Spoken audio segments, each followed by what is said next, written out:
Fasilitator 1, pelatihan pemeriksaan faktor risiko PTM. Bagaimana kabarnya ibu-ibu kader sekalian? Alhamdulillah sehat ya, masih semangat?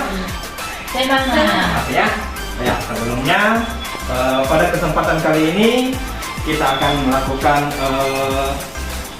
pelatihan mengenai pemeriksaan faktor risiko PTM. Salah satunya adalah pengukuran tekanan darah. Nah, sebelumnya kenalkan terlebih dahulu, nama saya Muhammad Arif Wirabahari dari Puskesmas Totoli. Ya, jadi pada kesempatan kali ini yang diharapkan adalah setelah mengikuti mata pelatihan ini, peserta bisa melakukan pemeriksaan faktor risiko PTM, terutama ialah pengukuran tekanan darah mulai dari persiapan alat, kemudian tata cara pemeriksaan, dan kemudian interpretasi hasil dari pemeriksaannya. Nah, untuk deteksi dini hipertensi sendiri atau pengukuran tekanan darah, alat-alat yang perlu disiapkan adalah yang pertama adalah tensi digital ya, terus kemudian dilengkapi dengan mansetnya, dan kemudian dipastikan baterainya sudah terisi di belakang di dalam alatnya tersebut. Terus kemudian setelah itu pasien atau kliennya disiapkan dulu terlebih dahulu. Jadi klien duduk di kursi, kemudian dalam keadaan duduknya tegak. Jadi tidak boleh menyandar ya, jadi harus duduknya tegak. Kemudian setelah itu lengan baju ini dilipat sampai ke atas. Jadi jangan sampai ada yang menutupi baju yang menutupi dari lengannya. Jadi kemudian prakteknya dipasangnya ini setinggi, dipastikan sejajar dengan jantung ya Bu ya. Jadi kira-kira mungkin segini, jadi di atas lipatannya ini sejajar jantung. Kemudian setelah dipasang mansetnya, alatnya dinyalakan, ditekan start terlebih dahulu, kemudian nanti akan mengumpat, kemudian hasilnya akan terbaca setelah 1 menit. Nah, dari hasil pemeriksaan ini perlu diperhatikan juga kalau selama pemeriksaan klien atau pasien jangan bicara, jangan banyak bergerak, dan kemudian jangan memegang dari mansetnya tersebut. Nah, untuk hasil dari pemeriksaan tekanan darahnya sendiri dikatakan normal apabila 120/80 mm ekstrakta. Kemudian apabila sistolnya 120/103 sampai 139 atau diastol 80/90 dikatakan prehipertensi. Kemudian dikatakan hipertensi apabila lebih dari 140 untuk sistol dan lebih dari 90 untuk diastol, dan dikatakan hipertensi sistolik terisolasi apabila tekanan darah sistol lebih dari 140 dan tekanan darah diastol kurang dari 90 mm ekstrakta. Nah, mungkin dari tadi sudah dijelaskan mengenai persiapan alatnya apa saja, kemudian tata caranya bagaimana, dan interpretasinya seperti apa. Mungkin ada yang ingin ditanyakan terlebih dahulu. Jadi sudah mengerti ya tadi untuk alat-alatnya apa saja tadi yang disiapkan? Tensinya, kemudian mansetnya dan baterainya ya, disiapkan terlebih dahulu. Kemudian tata caranya tadi sudah dijelaskan. Untuk hasilnya dikatakan hipertensi apabila berapa tekanan darahnya? 140. Ya, 140 atau di atas 90 untuk diastolnya ya. Jadi saya harap sudah mengerti semuanya yang dapat diaplikasikan untuk di masyarakat. Ya, mungkin cukup sekian dari saya.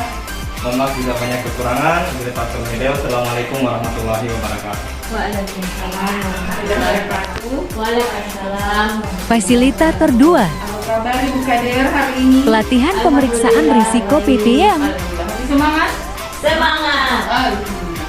Iya, kali ini kami mengundang Ibu Kader di sini ya untuk menerima sedikit informasi tentang deteksi dini faktor risiko penyakit tidak menular melalui pengukuran berat badan. Tapi sebelum itu saya perkenalan diri dulu ya, Ibu Kader, atau mungkin sudah sering lihat ya, Ibu Kader. Kemudian ini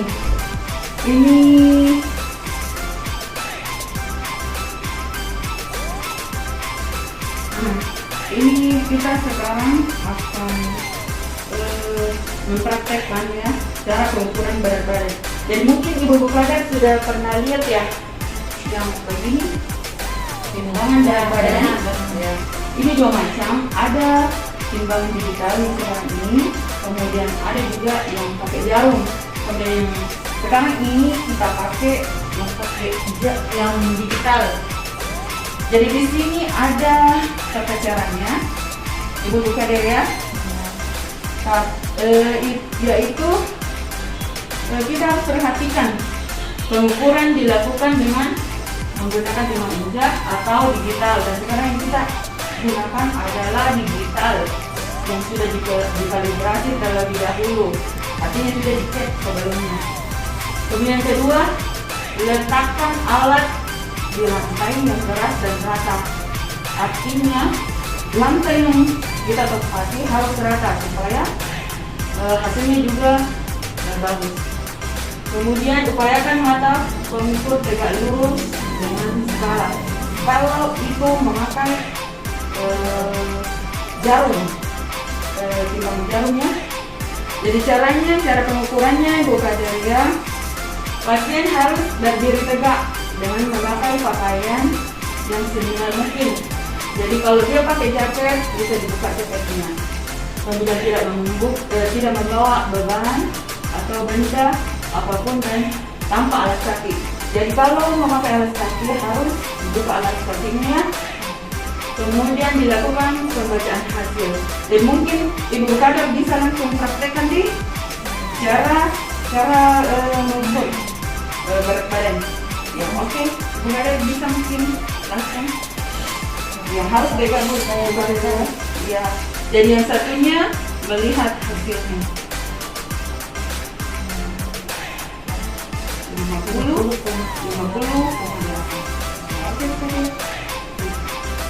Oke, jadi persiapan alatnya cuma itu saja, timbangannya sama alat tulisan.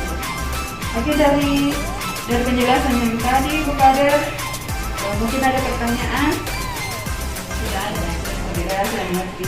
Oke, sekian yang saya bisa sampaikan pada kesempatan kali ini. Lebih dan kurangnya mohon dimaafkan. Assalamualaikum warahmatullahi wabarakatuh. Fasilitator 3. Waalaikumsalam warahmatullahi Pelatihan edukasi pencegahan dan pengendalian PPN. Alhamdulillah ya, sehat ya. Ya, jadi hari ini kita ketemu di pelatihan tentang edukasi pencegahan dan pengendalian penyakit tidak menular melalui kegiatan Posyandu. Ya, saya ibu-ibu pada tahu kan kita sering ketemu di Posyandu. Ya. Saya dari Puskesmas Kotori. Nah, apa yang diharapkan dari hasil pelajaran kita yaitu ibu-ibu bisa mengedukasi ke masyarakat. Nah, ini salah satunya adalah gizi seimbang. Ada 10 pedoman ya. Nah, ini pola makan yang baik. Isi piringku ada makanan pokok ya, seperti kita ketahui ada nasi, lauk pauk, ada ikan, telur, buah-buahan, sayur-sayuran ya. Minum 5. Jadi gula itu maksimal 4 sendok makan ya ibu. Kemudian garam 1 sendok teh. Lemak itu 5 sendok makan. Nah, ini tips edukasi yang baik. Pertama, beri salam. Kemudian gunakan bahasa yang sopan dan mudah dimengerti ya, agar sasaran juga paham. Kemudian pakai media pendukung, bisa seperti saya ini menggunakan tampilan di laptop ya. Kemudian memberikan edukasi sesuai permasalahan yang ada di tempat ibu-ibu. Kemudian ada memotivasi. Terus tips menjadi edukator yang baik, kita harus mampu berempati ya Bu ya. Kita juga harus menciptakan rasa nyaman, rasa saling percaya. Kemudian menyampaikan informasi yang lengkap dan jelas. Dan menjadi pendengar yang baik. Yang paling penting adalah menjadi pendengar yang baik. Jadi kalau ada sasaran ibu-ibu di Posyandu yang ingin bertanya, ibu-ibu harus menerima pertanyaan itu. Dan kalau bisa dijawab ya dijawab. Kalau tidak bisa bertanya ke kami, ke petugas kesehatan. Kemudian ibu-ibu juga harus menguasai materi ya. Dan mampu komunikasi yang efektif biar apa yang disampaikan sampai ke penerimanya. Kemudian menjaga sikap ya. Mungkin ada yang mau ditanyakan ibu-ibu? Atau tadi ada yang sudah paham misalnya tadi bagaimana cara mengedukasi gizi seimbang, apa yang perlu dipahami tadi yang GGL, G, nah, terus